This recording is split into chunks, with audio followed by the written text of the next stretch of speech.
Hi guys, I hope you guys are all well. I hope you're enjoying Romeo and Juliet. I am enjoying reading it again with you guys. Um, Today we're going to talk about scene 5, which is the last scene in Act 1. This is where Romeo actually meets Juliet, which is super exciting. Remember, prior to scene 5, Romeo is desperately in love and completely falling apart because the woman he loves, or probably the girl rather, but the girl he loves does not love him in return. And her name is Rosalind, and he's just completely head over heels, crying every day, depressed because he just can't think of anything but her. He goes to the Capulets' party because he's hoping to see her. And pretty much at the beginning, when he gets to the party, he sees, I guess that is his first speech in scene 5. He sees Juliet. And I think that's really, I like the fact that that's the first thing that he says in that scene, because it kind of shows you how sudden this is for him. Like, keep in mind, he's in love with Rosaline, and there's no other person, according to him, who's as beautiful as Rosaline, except now. And now it's like, Rosalind who? Like, she's nothing to him. He has like less than zero of an interest in Rosalind now. He is all about Juliet. Why? Because she's beautiful. Because he doesn't know her. He just sees her. So it is love at first sight, because he absolutely doesn't know her at all at this point.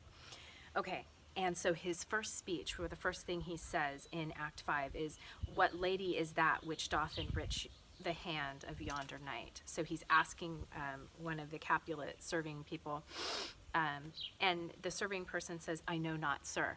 Why? Because she's got a mask on. It's a masquerade ball, and that's why Romeo's there, or excuse me, that Romeo is there only because of that, because otherwise everybody would know who he is. So, and kick him out because he's a Montague, right? He's not supposed to be there. So the fact that they have the masks allows them to meet. If it wasn't a masquerade ball, they would have seen each other, but they may have known who the other was prior, and known that they couldn't be together and whatever. But they meet with the masks on, and then they, you know, decide that they're fully in love with each other. So he sees her, and he says, he gives his famous sonnet. He says, "Oh, she doth teach the torches to burn bright. It seems she hangs upon the cheek of night like a rich jewel in an Ethiop's ear." And it goes on and on. But a very famous sonnet. And the couplet at the end of that sonnet, remember, a couplet is the last two lines that rhyme. He says, "Did my heart love till now, forswear its sight, for ne'er I saw true beauty till this night." So now he's saying, I've never been in love before. I've never seen beauty before. Now I've seen beauty. She's the one. She's the one I love. So Romeo is often described as being fickle because he was completely, amazingly in love with Rosalind in the beginning, and then the second he sees Juliet, he turns it off and turns it on for Juliet. So this is why we consider Romeo to be a fickle character, meaning that he's kind of wishy-washy, like he changes his mind easily. Now you'll see, once he does meet Juliet and talk with Juliet, he's no longer wishy-washy, and he's no longer fickle. He is devoted to Juliet after that.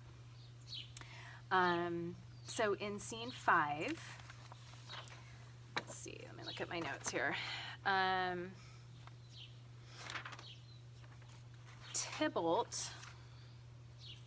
Tybalt recognizes Romeo. He can tell who he is, and he goes straight to the top. He goes to Juliet's dad, and he says, "Hey, that's a Capulet. That's Romeo. Let's get him. Let's get him out of here." And Capulet does something interesting. Capulet says, "It's fine. I've heard he's a nice boy. I've heard through the grapevine. It's fine. Just leave him alone. He's fine. So you need to take it down a notch, and you need to calm down and be nice to him." Now, Capulet says that, but Capulet doesn't think that Romeo is going to be dating his daughter. Like, he wouldn't go that far, but he says just leave him alone. He's fine. Sorry, my dog's barking. And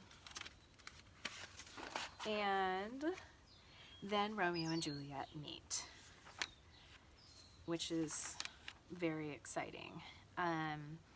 And almost instantly they meet, and almost instantly they kiss. And they flirt back and forth. They kiss again, kiss twice. And so the important thing is not only is Romeo in love with Juliet, Juliet is in love with Romeo. And this is what makes it a game changer for Romeo. Because remember, before it was unrequited love, love that was not returned. This is love that's returned. She is just as smitten with him as he is with her. So he leaves, and she goes and she talks to, Romeo talks to her nurse, and her nurse tells Romeo who she is. And so then he realizes, oh, great, of course, the girl that I like is a Capulet.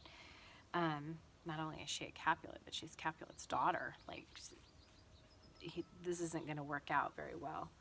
And then Juliet talks to the nurse, and Romeo leaves, and then Juliet talks to her nurse, and she says, go ask his name. Go find out his name. Of course, like, it's very high school, like, you go talk to him and ask him if he likes me, kind of thing. But she asks her nurse to go get some info, and she comes back and she says, his name is Romeo, and a Montague, the only son of your great enemy. And then Juliet's speech right here is very famous. Her line right after that, she says, my only love sprung from my only hate. Too early seen unknown, and known too late. Which would be a couplet, right? Two lines rhyming together. And so she realizes right then that she's super happy and in love with this boy, and then she realizes she can't be with him, like, in just a couple minutes time. So it's this like elation of meeting this boy who is interested in her, and she's interested in him, and then this deflation, like, great, now what do we do? So that ends scene 5, and that ends Act 1. And in Act 2, we have the famous balcony scene with Romeo and Juliet, so that'll be fun.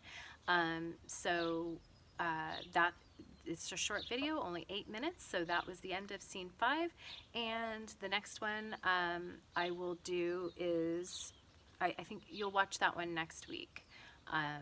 I'll do two videos for next week, and you'll watch those. I hope you guys are doing well, and I hope your reading is going okay. I hope my videos are helping, and if you're watching those nerdstudy.com videos, I hope those are helping as well. They're, like I said, they're kind of goofy, but they kind of explain kind of the background and what's happening, because if you don't know what's happening, it's not fun. So I hope you're enjoying it, and I'll talk to you guys later. Bye.